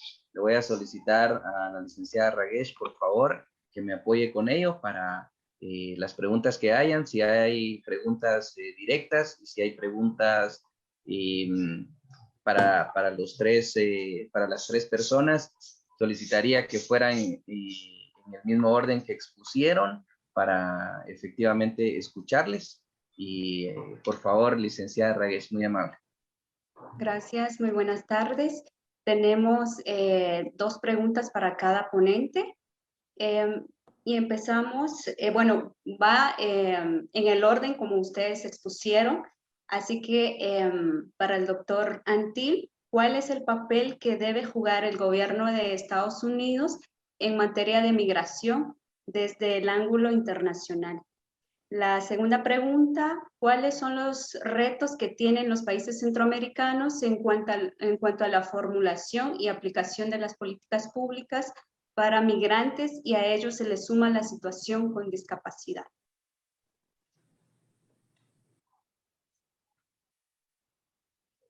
Para el doctor Alonso, la primera pregunta, ¿qué tipo de estrategias consideran importantes implementar en la región centroamericana y México para apoyar a la población con discapacidad en situación de migración?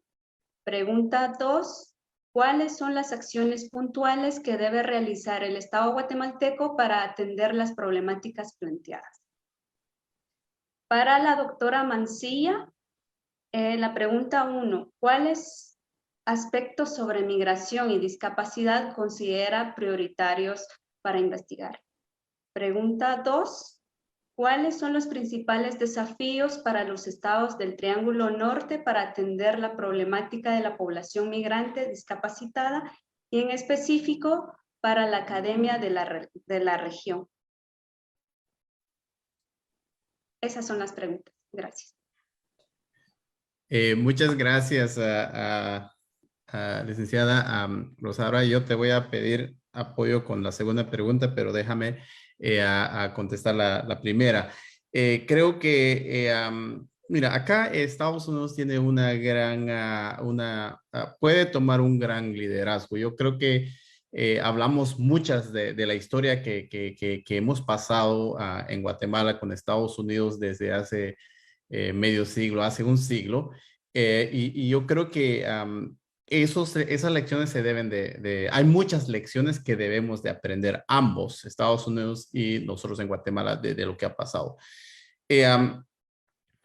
Yo pienso que ahorita una de las cosas muy importantes que existe aquí en Estados Unidos, esto me pasó a mí en los 90s para los migrantes que estamos acá, es quizás la facilidad de poder regresar a ver a nuestras familias. Esto es un punto aún más profundo, que es la forma que yo pude regresar 13 años después a Guatemala y pude regresar otra vez a ver a mi familia, es por medio de una ley que aprobó, liderado por el presidente Reagan, que es la legalización y el camino a la ciudadanía para las personas que han venido, especialmente los niños y los jóvenes, o los que han estado ahí, porque muchos que hemos estado acá, hemos estado desde niños, y esto es donde nos hemos tenido un gran entorno.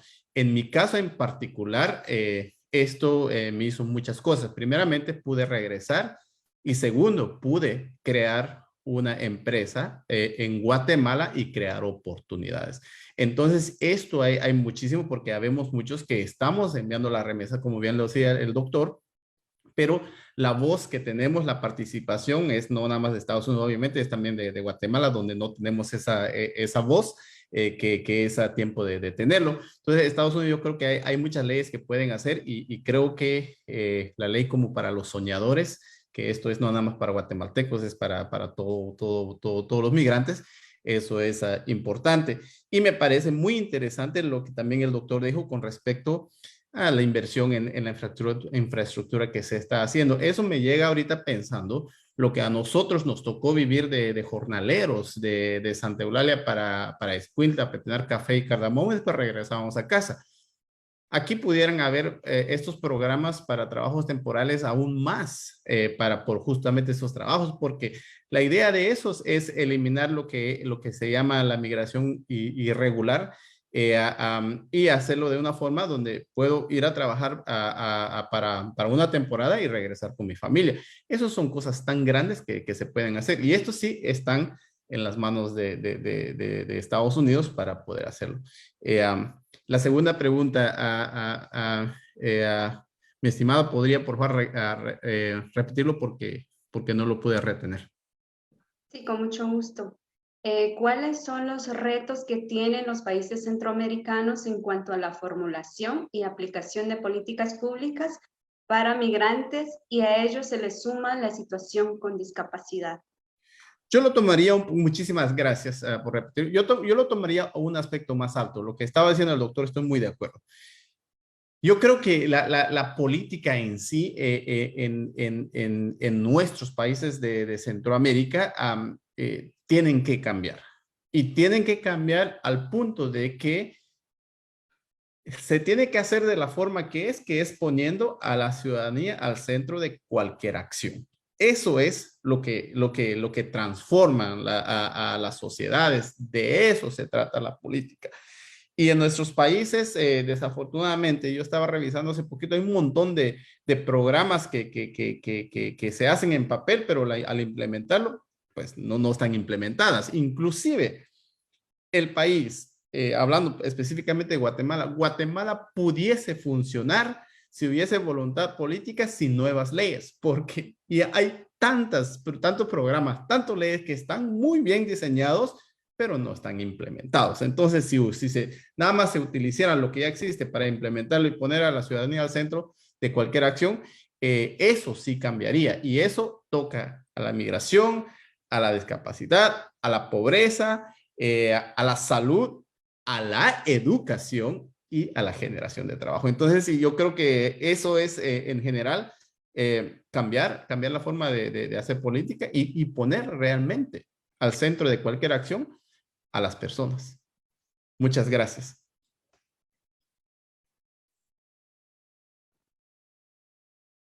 Gracias, doctor Antil.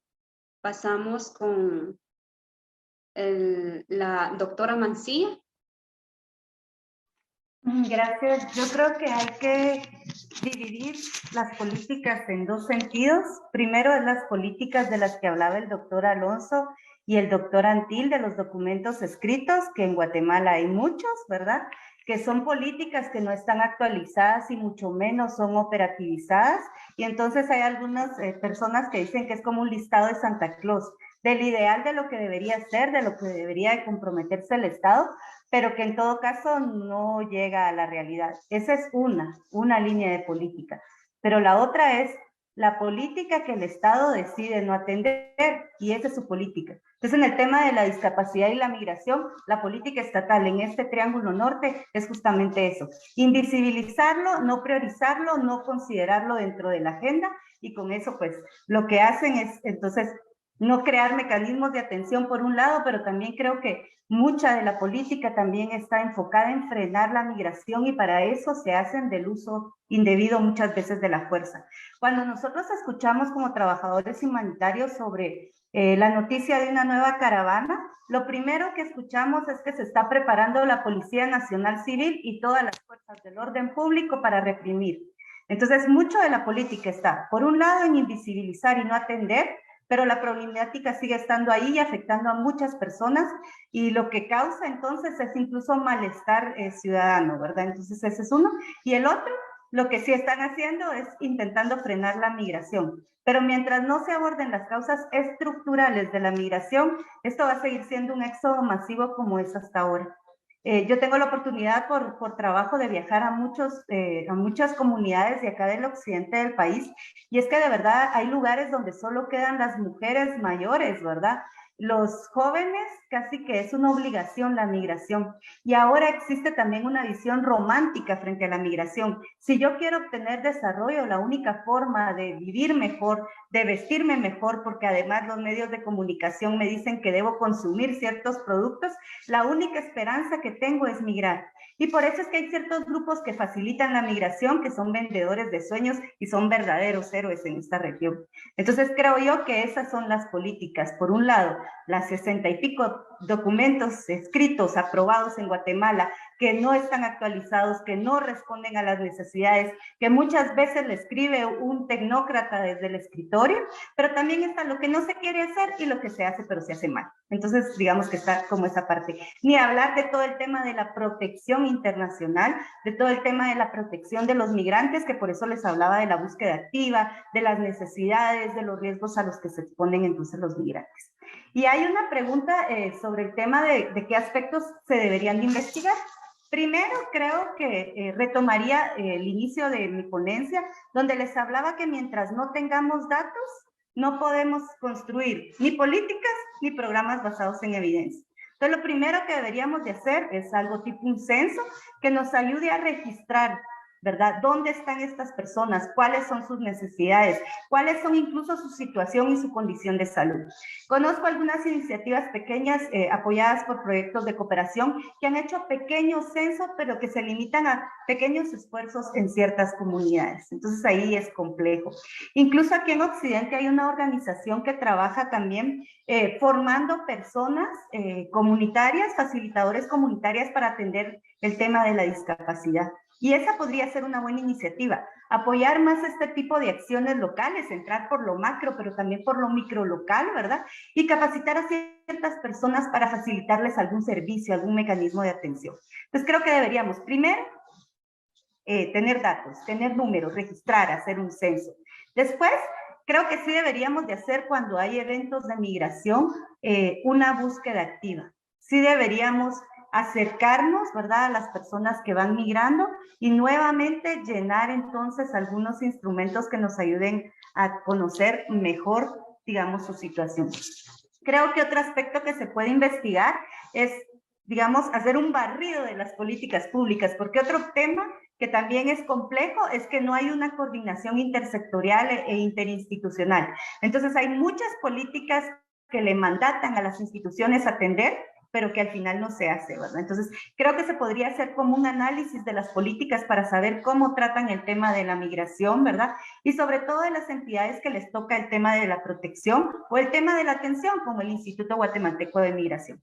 Entonces, creo que hay ahí situaciones que tienen que ver con salud, que debería ser a lo mejor el Ministerio de Salud, con acceso a servicios, con registro, ¿verdad? Y con este tema de las políticas públicas. Y creo que en la región existe un reto porque de la misma forma que les decía que en Guatemala la política es frenar la migración, es que lo es en toda la región, ¿verdad? Y cuando hablamos incluso de mecanismos de protección internacional, que yo también he tenido la oportunidad de trabajarlo no tan cerca, pero sí he tenido también esa oportunidad, hay ciertas condiciones para las que no aplica la protección internacional.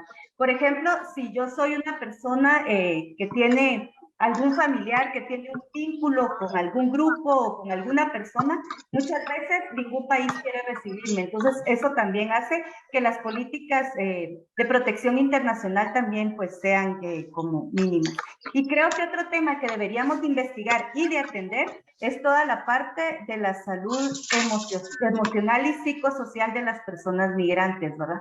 Entonces, también es bien sabido que la situación, yo tuve la oportunidad de entrevistar a algunas personas que estaban a raíz de un ataque armado, estaban en una situación de discapacidad y lo primero que les entraba era una gran depresión, ¿verdad? Un gran estrés, a su familia también, porque tenían entonces que tener nuevos roles de cuidado y de atención que no tenían antes. Entonces, esto de la salud emocional y psicológica casi siempre es algo que se considera como algo que no es una necesidad, que no es prioritario, pero incluso el marco del COVID actualmente nos hizo darnos cuenta que todos necesitamos la salud mental y que es una parte preponderante de la salud y conectada con la salud física. Entonces, creo que ese también es un aspecto que se debe investigar y atender. Y yo lo dejaría por ahí. Gracias. Muchas gracias, doctora Mancilla. Pasamos con el doctor Alonso, por favor. Gracias. Muchas gracias. ¿Qué acciones se pueden abordar en la perspectiva de una estrategia a nivel de la región? Supongo que se refieren a Centroamérica. En el caso de Panamá y Costa Rica, no tienen realmente esta crisis migratoria que se dio dada el modelo de país que ellos tienen. Nicaragua tiene un alto porcentaje de migrantes y el caso de Honduras, Salvador y Guatemala, por las razones históricas en cómo se construyen el tipo de países y cómo los estados, es decir, están derivados más en procesos de competitividad que no tienen el tamaño suficiente para atender a la ciudadanía, pues generan, por el tipo de matriz de desarrollo, generan esta expulsión. ¿Qué estrategias poder seguir? Bueno, solo quiero aclarar que si yo tuviera la solución, yo sería el candidato en el año 2023, pero los profesores nunca tenemos soluciones. Lo que tenemos es la revisión de los problemas para que estos podamos encontrarle un enfoque metodológico. Lo primero es que en la medida que no exista un nivel institucional lo suficientemente potente para poder actuar en la producción de bienes públicos, va a ser muy difícil. Por un lado, y por otro lado, el tamaño del Estado en relación al Producto Interno Bruto es muy pequeño. El mercado en Guatemala es el 86%, el Estado apenas es el 14%, va a subir posiblemente a un 15 o a un 16 para el año 2022, pero no tiene la capacidad suficiente como para poder responder a demandas de tipo histórico que están requiriendo principalmente una mejora en el nivel de un capital social. Me refiero a la educación, una educación primaria, diversificada, una educación superior que esté alineada en función de nuevas políticas de desarrollo económico productivo. Como eso no existe, es decir, pues lo que tenemos ahora es una especie todavía de demanda, es decir, sobre cómo pueden los sectores políticos ponerse de acuerdo para una decisión de largo plazo. Ni siquiera existe la posibilidad de un acuerdo, ni lo único que tenemos en perspectiva es una elección para el siguiente año en el mes de julio, que eventualmente, si no hay una mayor capacidad por parte de la ciudadanía de demandar propuestas, es decir, hacia estos partidos que tengan que ver con una transformación real de país, yo creería que tenemos serias dificultades de aquí en adelante, o por lo menos hasta el año 2030, dado que esta elección llegará hasta el 2028, en el 2028 tendremos nuevas elecciones y nuevamente habría una visión para el 2032. Eso significa que, al parecer, todavía estamos depositando una fuerte confianza en que se va a mantener la remesa de aquí en adelante para sostener la poca industria que tenemos, es decir, y que existan algunos intentos como las empresas de tecnología, como la que dirige el doctor Antil, que puedan de alguna manera sustituir los compromisos estatales para generar modelos de capacitación en acuerdos a nivel de nuevas carreras tecnológicas en las universidades para que pueda generarse una nueva base, es decir, que pueda sustituir, es decir, algún tipo de modelo actual. De no existir eso, yo vería con mucho pesimismo lo que pueda ocurrir en los siguientes años. Es decir, ¿qué acciones poder tomar desde Guatemala para podernos replantear una capacidad de poder actuar en el tema principalmente de la discapacidad? Miren, hay algo que nosotros no hemos hablado. Y es que hay un estudio que hizo CONADI hace 2 o 3 años o 4 años en relación a la discapacidad en Guatemala. Y uno de los temas que refleja este informe es el débil compromiso que tienen los gobiernos municipales para replantear procesos de políticas de carácter social. Y aquí es donde viene el tema de política pública. Como el tema es demasiado amplio y a veces se entiende poco y hemos desgastado la palabra política pública, la gente cree que hay políticas para todo. Y no es cierto. Es decir, lo que necesitamos es replantear una línea, es decir, de trabajo a nivel nacional que pueda incorporar a las 340 municipalidades de manera que se incorpore un componente de atención por parte de los gobiernos municipales sobre un papel de protección que se pudiera hacer a la población, que según el CONADI puede alcanzar el 10% de la población en condición de discapacidad, con lo cual, en términos militares o en términos de seguridad y defensa del país, cuando el 10% de la población está en riesgo, ya es un problema de seguridad nacional. Es decir, pero aquí ocurren cosas en los cuales no hemos tenido la posibilidad de tomar decisiones a esos niveles. Pero una primera salida podría ser fortalecer el CONADI para que se pueda plantear desde ahí por lo menos una primera propuesta que convenza a los diputados para un bono de atención a la población discapacitada que pueda contar con alguna liquidez para poder subvencionar una primera parte de su vida. Sin eso, tenemos un serio problema, hay una tragedia ahí.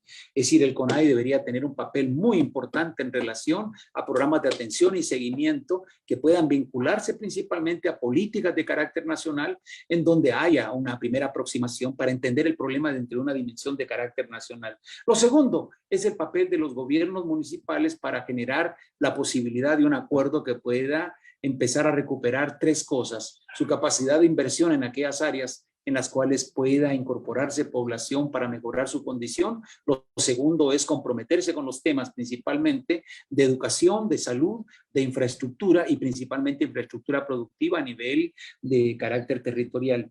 Y lo tercero que yo diría es replantear un nivel de políticas de inversión que pueda de alguna manera incidir a lo largo de los siguientes 10 años en una acumulación de capital que pueda reactivar economías locales. Por ahora, es decir, un último tema que queda todavía por discutir es qué respuesta se le va a dar a la posibilidad de poder reorientar un nivel de inversión que genere acumulación de las remesas que están llegando anualmente. Por ahora, las remesas solamente están, es decir, aumentando los niveles de optimismo en ganancias, es decir, para un sector, lo cual está bien, nadie está negando lo que eso ocurra, es decir, pero debería de plantearse una salida que pudiera generar la posibilidad de un reparto de beneficios, que pudiera inclusive generar una propuesta, por ejemplo, a nivel de la Universidad de San Carlos, para que pueda en los siguientes 10 años becar a por lo menos 1,000 estudiantes hijos de los migrantes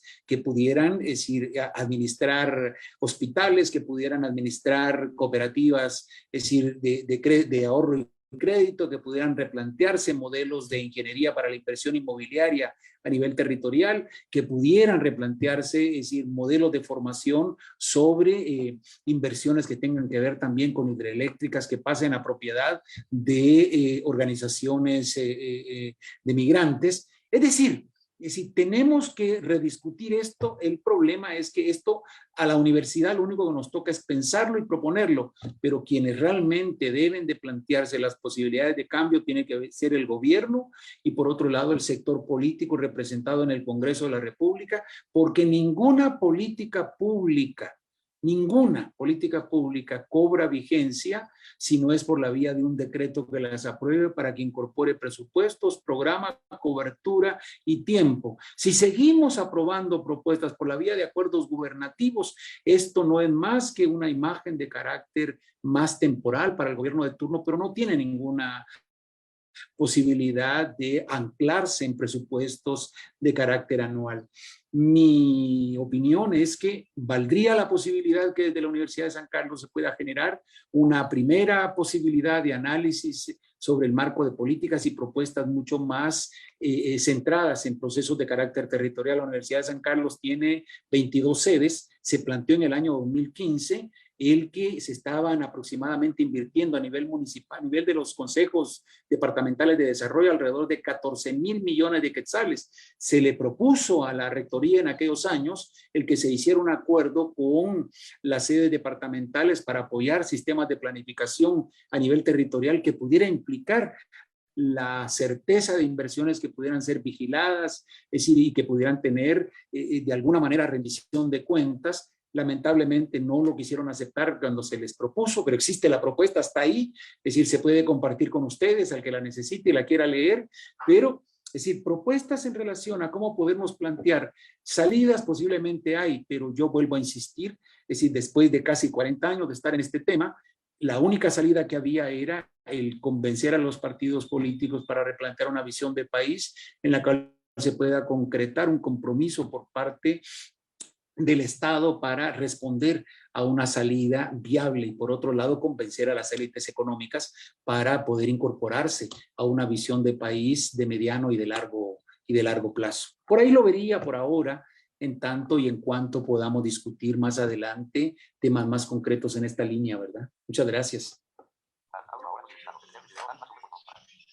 Muchísimas gracias a ustedes precisamente, doctor Antil. Magíster Mancía, doctor Alonso. Vean, vamos a reproducir una melodía que me parece oportuna y luego yo voy a cerrar con algunas reflexiones prácticamente de los aportes que se han realizado. Estimada Karen, agradecería por favor presentar la melodía. Gracias. Muy bien, buenas tardes a todos. La melodía que vamos a colocar se llama Lágrimas Negras de El Niño Adrián. Ahorita voy a compartir el video.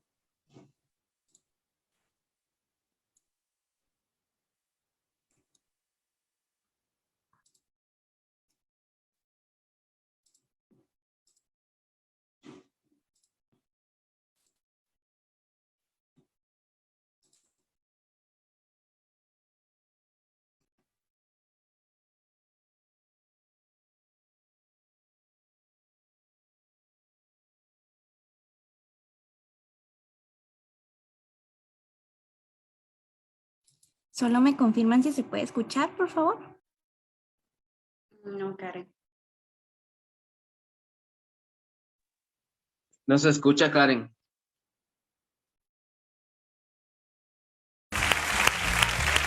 Gracias.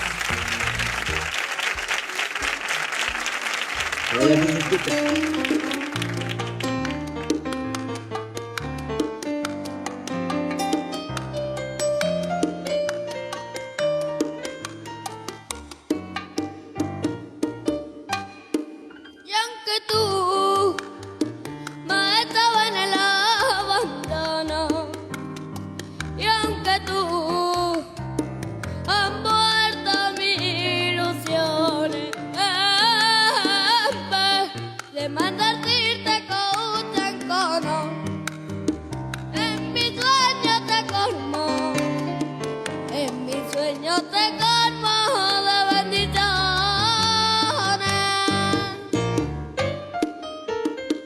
Suplo la mente pena de tu extravío, siento el dolor profundo de tu partida, y yo lloro sin que tú sepas que el llanto.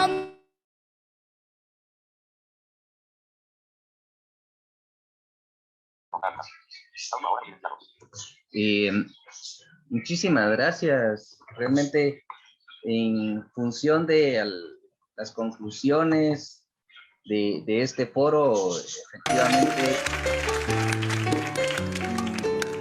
invitarles a que por Tú me favor puedan leer. quieres y yo no quiero tú. Ok.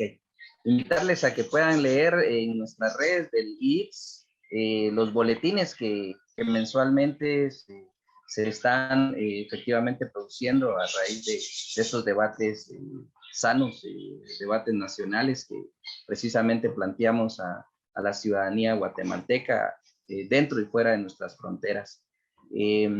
Como población con discapacidad, desde incluso el estudio que hace la coalición mexicana de derechos de las personas con discapacidad, efectivamente evidencia la falta de políticas en respuesta a este grupo de la población, que en su mayoría, y la OMS lo establece, la Organización Mundial de la Salud, que en países pobres puede estar hasta el 20%. O sea, es algo bastante alarmante.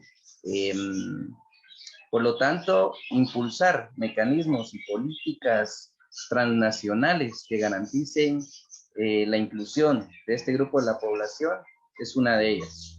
La segunda, y lo planteaba la maestra Mancía, es también una respuesta a la parte integral y emocional que viven las personas con discapacidad como migrantes, como parte de esta migración. Ya con lo que mencionaban tanto el doctor Antil como el doctor Alonso, poner en el centro al ciudadano y ciudadana, independientemente de sus características, es una de las también aspectos fundamentales a tener en consideración. Algo que ha faltado en efecto para la población con discapacidad es la inversión. Y eso puede efectivamente tener muchos aspectos positivos en la medida, y lo establece el informe de 2011 del Banco Mundial, cuando habla de discapacidad en mayor porcentaje de inversión que haga el Estado hacia la infraestructura, hacia una educación inclusiva, hacia la tecnología asequible y accesible, entre otros, va a elevar su Producto Interno Bruto. Lo decía precisamente el doctor Alonso, como el Estado o nuestros estados cercanos prácticamente ante esta dicotomía de Estado y mercado es que precisamente se vive o se sobrevive. Y es ahí donde se apunta o debe de estar, y es otro elemento fundamental, poner en agenda pública y política la discapacidad, la perspectiva de discapacidad. Es un enfoque transversal.